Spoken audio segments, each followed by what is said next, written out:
Kamusta mga tol? Deserve talaga ng Knicks na mag-champion no? Eto ang Knicks Road to Championship ha. Grabe ang puso talaga Abay, try na natin yan. Pero bago yan, at tiyara muna tayo. Focus na sa goal. Okay game, natapos ang season. Pangatlo sa standing ang New York Knicks. At yung una nilang nakalaban sa round 1, Atlanta Hawks. Game 1, dominated ang New York Knicks no? Digit pa yung laban sa first quarter ha. Pero sobrang init kagad no, ni Lebron. 19 points kagad yung ginawa sa first quarter pa lang. 8 out of 11 sa field goals. Kakaunti yung sablay no? Pero natapos yung first half, dalawa lang ang lamang ng Knicks mga tol ha. Mainit ang Atlanta Hawks sa 3 points, 8 out of 16 sa 3 points Pero third quarter, lumamang na nga ang New York Knicks kasi ang dami nilang nakakuha ang free throws At si Pusakat naman ang gumawa sa fourth quarter, walang sablay. Ayun, panalo nga yung New York Knicks dito, 102-113, 1-0 na.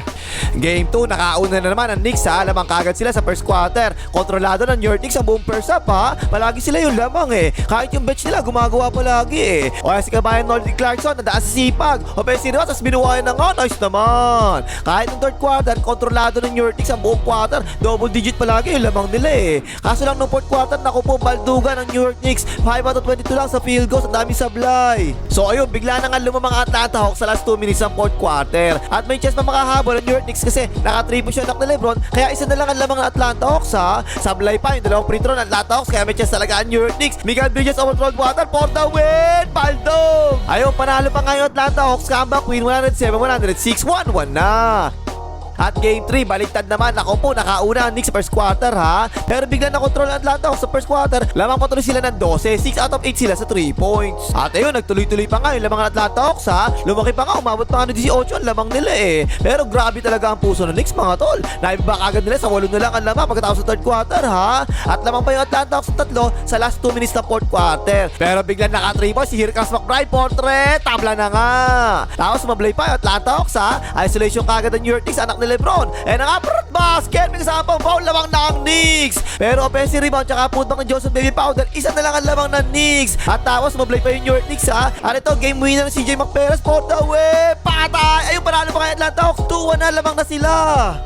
Pero game 4, naghalimaw na si Pusakat mga tol. Triple-double ang ginawa no? Malas pa yung anak ni Lebron ha. Nagbubuhay, ang dami talaga mintis Pero lamang pa rin yung New York Knicks sa first quarter. At nagtuloy-tuloy na nga lumaki yung lamang ng New York Knicks. 5 out of 10 sila sa 3 points second quarter. Tapos sa third quarter, bench ang nagpalaki ng lamang nila 4 points yung nagawa ni kabayan Nordy Clarkson sa third quarter ha. At last 4 minutes sa fourth quarter, lamang ng 21 ang New York Knicks. Ipinasok na ng Atlanta Hawks yung mga bangko. Ayun, panalo yung New York Knicks dito, 114-98. Tabla na ang series 2-2 na.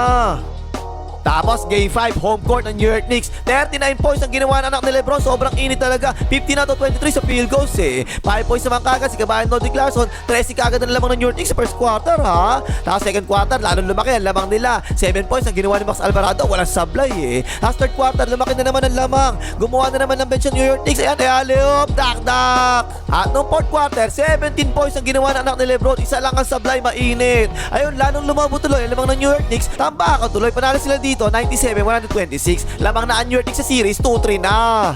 Tapos game 6, home court na Atlanta Hawks. Pero binaon ng New York Knicks Atlanta Hawks. Second quarter pa lang, 50 na kagad ang lamang. Triple-double si Pusakat, 12 points, 11 rebounds, 10 assists. At taas talaga ng shooting ng New York Knicks Lahat ng player ng New York Knicks gumawa talaga. 29 points si OJ Anunoby, 11 out of 14 sa field goals. Si Joshua Evangelista naman, 14 points, 6 out of 10 sa field goals. Si Miguel Bridges sa third quarter naman, 24 points, 10 out of 12 sa field goals. Yung anak ni Lebron, 17 points lang ginawa ha. 6 out of 12 sa field goals. 50 out of 85 sa field goals ang New York Knicks. 58.8%, napakataas Samantalang 37.8% lang sa field goals ang Atlanta Hawks. Puro baldo mga walang ya. Ayun, ginataan ng bakol, 140-89. Tapos ang series 4-2, panalo ang New York Knicks. Hoy, like mo hype ka, ano na? Champion na ang New York Knicks, di ka man lang nag-like kahit isang beses Mag-like ka na!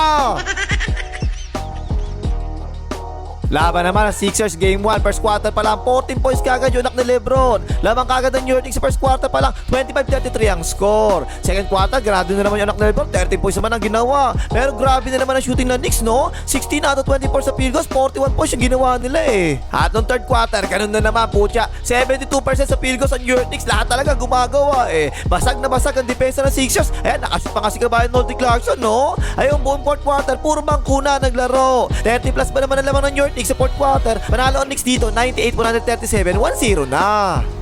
Game 2, ang ganda ng laban, palitan na lamang sa first quarter. Buenas, patay gutom sa first quarter no? O yan, Jumamper, patay gutom. Second quarter, ganun pa rin, dikit pa rin yung laban ha. Nadaan sa sipang ni Clarkson, no, nakashoot pa nga. Pero sa Tyrese Maxwell naman, ang Buenas second quarter, 15 points yung ginawa niya eh. Last third quarter, si Pusakat naman ang gumawa, 11 points para sa Knicks ha. Pero Buenas naman sa Sixers, si BJ Mokobe, wala sa sablay. Kaya palitan pa rin talaga ng lamang eh. At nung fourth quarter, lumamang pa nga ang Sixers ng tatlo ha. Last 6 minutes na lang nalalabi, sa 3 points ito ni Pobre. Pero bumawi ka agad si Josh at magilisa ng 3 points, nakatabla agad ang New York Knicks eh no? At doon na nga nagtuloy-tuloy yung lamang ng New York Knicks, panalo na naman sila dito, 102-108, 2-0 na. Last game 3, wala si OG Anunoby. First quarter, ganado ka agad si Patay Gutom, 15 points ka agad. Ayan o, patay gutom. Maganda naman yung shooting ng Knicks mga tol ha. Lalala si Pusakat walang sablay eh. Pero lamang pa rin yung Sixers ha. Second quarter, inatake ka agad ng Sixers yung anak ni Lebron. 11 points yung nagawa ni Pobre. Pero 10 points din yung ginawa ng anak ni Lebron at ni Miguel Bridges all-throughout water. Kaya lumamang na nga ang Knicks. Third quarter, naghaka Robinson Supermarket ang Sixers mga tol. Pero tumira siya ng 4 out of 8 sa free throws ha. At naka 3 points pa nga sa dulo si Labada sa assist ni Gabayan Nordic Clarkson. Kaya ayun, siya pa rin ang lamang ng New York Knicks. At nung fourth quarter na, 6 lang ang lamang ng New York Knicks mga tol ha. Pero sunod-sunod ang ginawang shoot ng anak ni Lebron eh. Ayun, bigla naging 16 ang lamang ng New York Knicks. Panalo 3 sila dito, 108-94, 3-0 na. At nung game 4, nako po, tambakan. First quarter pa lang, 43 points kaagad ang Knicks. Wala na naman si OG Anunoby mga tol ha. Pero nag-step up talaga si Here Comes McBride, 4 out of 4 sa 3 points eh. Second quarter, ganado pa rin ang Knicks ha. 7 3 points, binitawan nila eh. 2 3 points na naman, galing kay Here Comes McBride. Nakaka-anim na 3 points na yan ha. Last third quarter, mainit pa rin ang Knicks ha. 5 out of 8 sila sa 3 points dito. At naka 3 points na naman si Here Comes McBride. Nakakapit ng 3 points na yung hype na yan. At nung fourth quarter, walang yamo. Takwarets na, lamang ng New York Knicks. Give up na kaagad ang Sixers. Kaya yung puro bangko na nga naglaro. Panalo na nga ang New York Knicks dito, 144-114. Naka-tail sweep na nga ang Sixers. Commercial, pasok!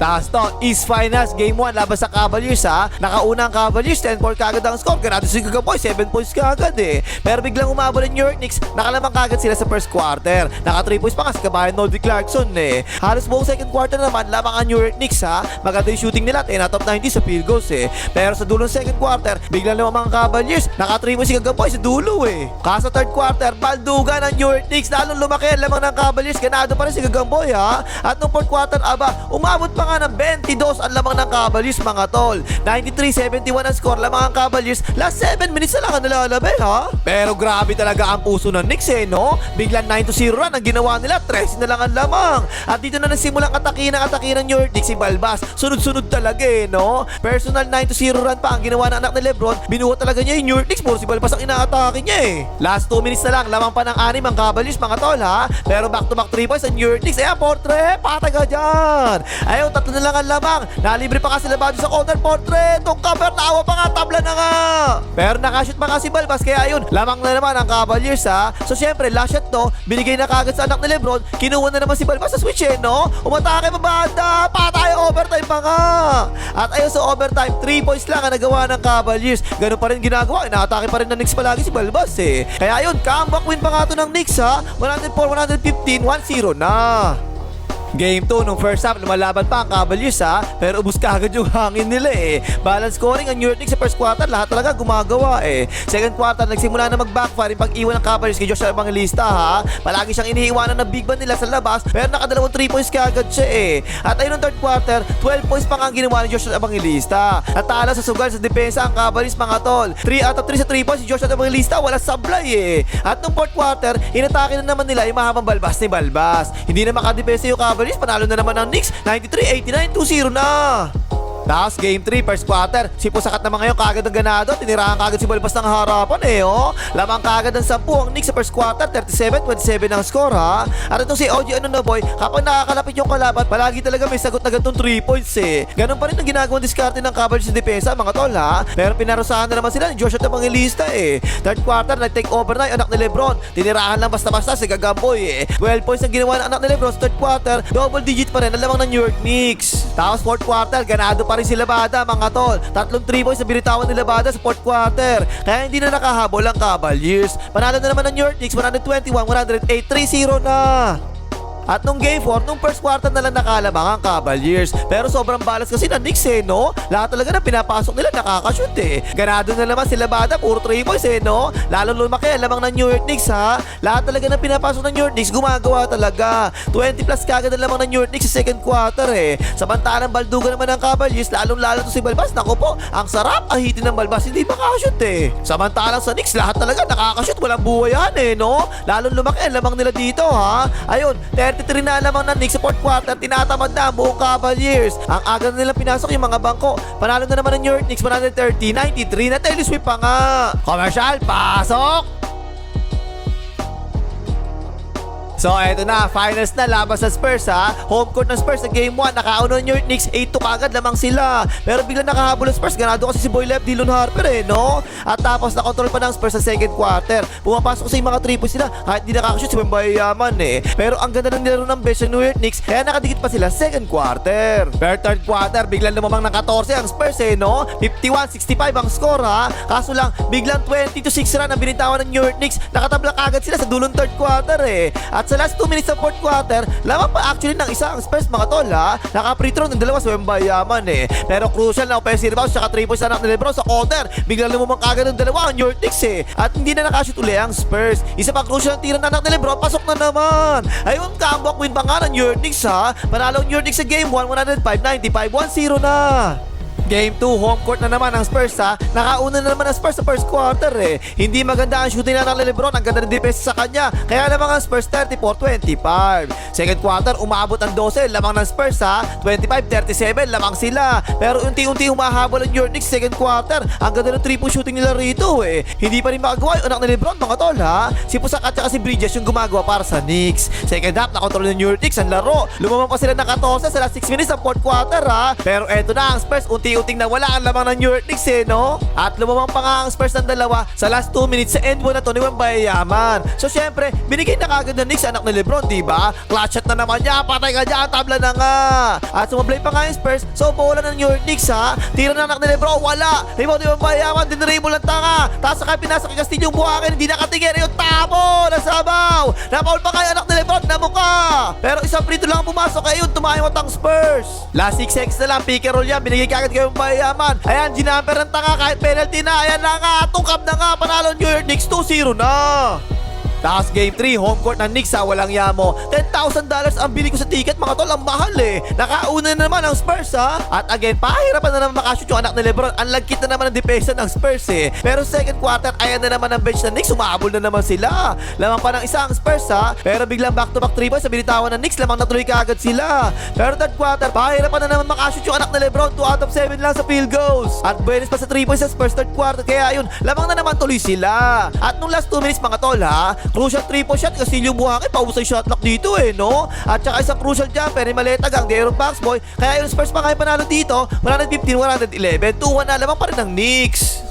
Game 4 na, ito matindi. As usual, hirap na naman makashoot yung anak ni Lebron ha. At ganado yung Spurs sa 3 points, 41-22, tambak kagad ng Knicks Mas matindi no second quarter mga tol. 8 out of 16 sa 3 points sa Spurs, buenas talaga at parang mag-isa na lang lumalaban yung anak ni Lebron, diba? Puro siya na lang talaga yung tumitira. 15 points yung ginawa niya second quarter Ayun, nagsimula ang third quarter, 27 lamang ng Spurs mga tol. Pero eto na ang puso ng New York Knicks ha. Biglang 14 points na lang kagad ang lamang ng Spurs third quarter. Baldugan na sila sa 3 points, hindi makashoot 11 points naman ginawa ni OG na boy, wala sablay sa 3 points. Pero no fourth quarter, bumalik pa ng 20 yung lamang ng Spurs 95-75 ang score, last 9 minutes na lang ang nalalabi ha. Pero eto na naman ang puso ng Knicks no? 20-4 run kagad, 4 na lang ang lamang ng Spurs. Sa last 2 minutes, isa na lang ang lamang ng Spurs mga tol ha. Crucial shot na naman anak ni Lebron, lamang na kagad ang New York Knicks. Pero yun, offensive rebound at napaul pa kasi Castillo yung buhangin, pasok yung dalawang free throw, lamang na naman ang Spurs. So syempre, titira dyan yung anak ni Lebron, diba? Eto tumira, wala! Tapigan na, unang stack bukas ni Aaron Fox boy ha. 12 seconds na lang nalalabi, itinira parang tanga, bakaos pasitan. So bola ng New York Knicks, itinira na kagad anak ni Lebron, ang layo niya, 4-3, wala! Pero TV ni Onya, ano na boy? Parang ano pa nga New York Knicks, 3-1 na!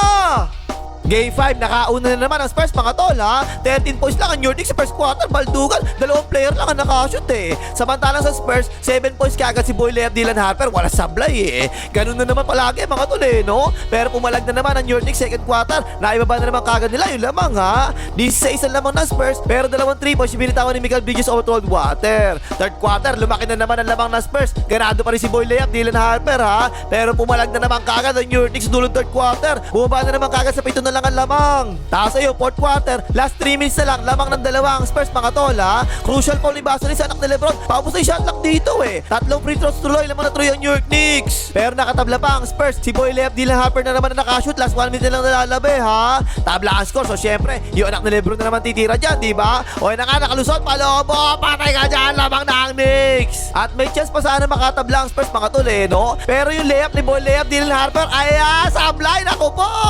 At ayun, naging free throw battle na lang mga tol ha. Nagsasablayan sa free throw, yung parehong team, parehong kinakabahan eh, no? Pero lumamang ng 4 ang New York Knicks, kaya yung champion ng New York Knicks. Deserve talaga ang championship para sa New York Knicks mga tol eh. Sobrang daming comeback wins yung ginawa nila sa buong playoffs. Lalo sa finals, lahat ng 4 na panalo nila, puro comeback eh, no? Puro lamang ang Spurs ng double digits. Ang nananalo pa nga yung New York Knicks, yan talaga yung puso ng champion. Okay na pang himagas, maligay, mga hitra mga plapper ng OKC.